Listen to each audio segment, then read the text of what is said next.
Bismillahirrahmanirrahim. Assalamualaikum warahmatullahi wabarakatuh.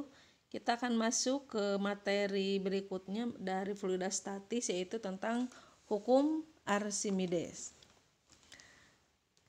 Mengingatkan kembali bahwa peta konsepnya, hukum Archimedes berada pada materi fluidostatik di sub pokok hukum Archimedes. Hukum Archimedes ini berbicara tentang benda yang berada di fluida cair ya. Fluida cair, misalkan air, minyak dan lain sebagainya. Nah, pada hukum Archimedes ini peristiwa benda yang berada di air itu berbeda-beda untuk setiap jenis benda. Misalkan kalau gabus kalau kita masukkan ke air berarti kan prediksinya bagaimana? Terapung kemungkinan. Nah, ketika gabus terapung artinya ada bagian gabus yang berada dalam air, ada bagian gabus yang berada di atas permukaan air. Lain halnya dengan benda lain, misalkan batu dimasukkan ke air, kira-kira seperti apa? Seluruh batu kemungkinan akan masuk ke dalam air dan posisinya berada di dasar wadah air tersebut. Nah, yang menyebabkan benda terapung, benda tenggelam, benda melayang di tengah-tengah fluida zat cair itu adanya interaksi antara gaya berat dan gaya balasan dari zat cair pada benda. Jadi ketika ada benda yang masuk ke dalam zat cair, maka air akan merespon, memberikan gaya balasan kepada benda tersebut. Nilainya bergantung pada berat yang menekan zat cair itu sendiri. Jadi kalau misalkan ditekan dengan gaya berat 10 Newton, maka air akan merespon memberikan gaya balasan, yaitu namanya gaya apung, sesuai 10 Newton tadi. Kalau misalkan gaya yang menekannya itu 5 Newton, maka gaya apungnya juga 5 Newton. Nah, maka bunyi hukum Archimedes itu, apabila sebuah benda yang tenggelam seluruhnya ataupun sebagian dalam suatu fluida, benda itu akan mendapat gaya ke atas sebesar berat fluida yang dipindahkan. Nah, artinya berat fluida yang dipindahkan itu tadi gaya balasan air atau gaya apung. Nah, kemudian peristiwa mengapung. Misalkan tadi gabus dimasukkan ke dalam air. Nah, maka nanti di gambar A itu kan peristiwanya melayang. Nah, kalau di gambar B yang mengapung itu di gambar B yang sebelah kanan. Artinya ada bagian volume di dalam air, ada bagian volume benda yang di udara.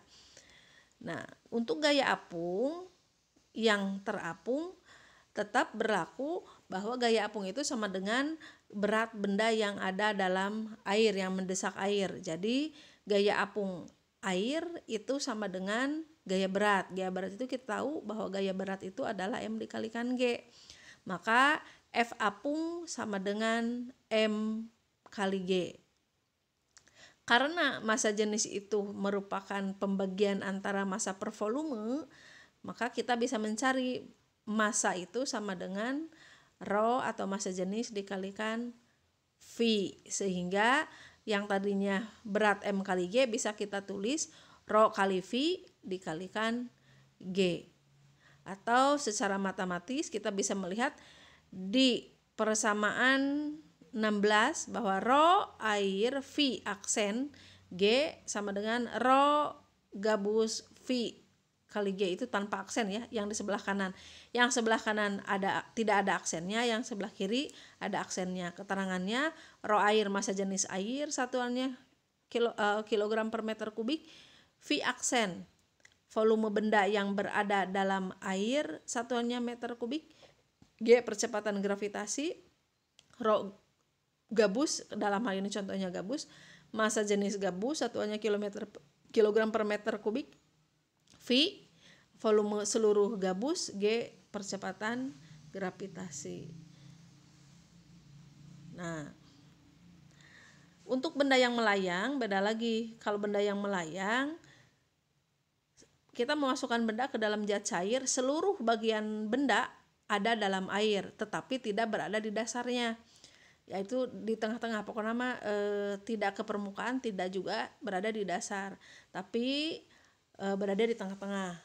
Sehingga hukum Archimedes berlaku F apung sama dengan F berat, atau gaya apung sama dengan gaya berat, atau rho V G, rho air V benda yang tercelup dikalikan G sama dengan rho benda dikalikan V kali G. Nah, karena volumenya sama, benda yang di sebelah kiri kan volume benda yang tercelup dalam air, di sebelah kanan adalah volume benda keseluruhan.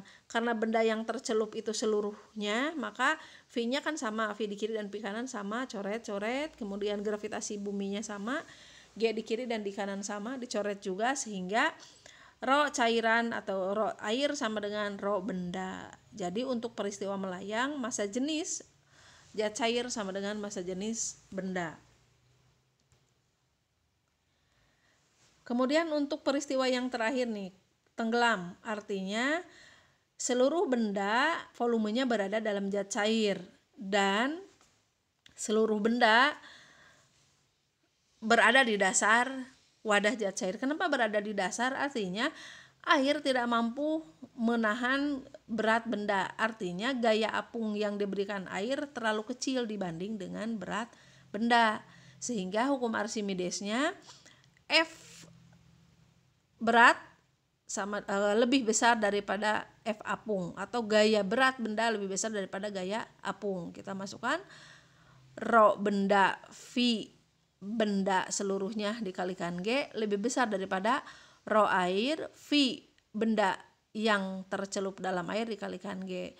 Nah, karena V kiri kanan itu sama di dalam air dengan seluruh volume benda, kan seluruh benda berada dalam air, berarti V kiri dan kanan sama, dicoret juga, V dibagi V sama dengan 1, G kiri kanan juga kita coret, maka sisanya rho benda lebih besar daripada rho air. Jadi kesimpulannya dari persamaan Archimedes, untuk benda melayang artinya massa jenis benda kurang dari massa jenis zat cair.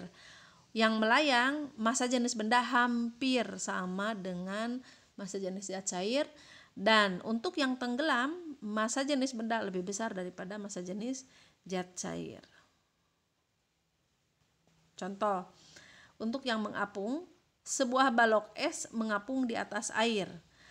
Massa jenis es adalah 900 kg per meter kubik. Massa jenis air 1000 kg per meter kubik. Berapa bagian es yang terletak di atas permukaan air? Nah, kita data apa saja yang diketahui, ada massa jenis air, ada massa jenis es balok tadi ya. Kemudian volumenya ini tidak ada, volume awal dan volume akhir kita nggak ketahui. Katakan volume total adalah V, volume yang ada di dalam air V aksen. Nah, sehingga kita bisa menggunakan hukum Archimedes, F apung sama dengan F berat. F apung tadi zat cair, kalau F berat berarti dimiliki oleh balok es.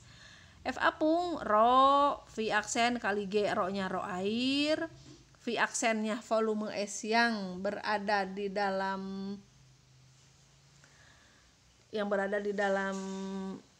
zat cair, dan G-nya gravitasi. Rho airnya rho benda, rho S-nya adalah rho benda, V-nya V total S, G-nya gravitasi. Maka kita tulis V aksen per V sama dengan perbandingannya, karena G-nya sama, kiri kanan coret, maka V aksen per V sama dengan 920 per 1000 atau 0,9.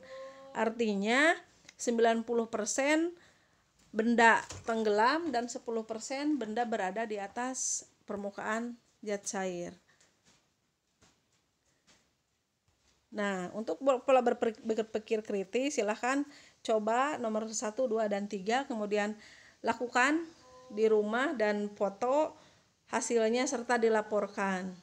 Kemudian ini bisa individu, bisa berkelompok semampu kalian. Terima kasih. Wassalamualaikum warahmatullahi wabarakatuh.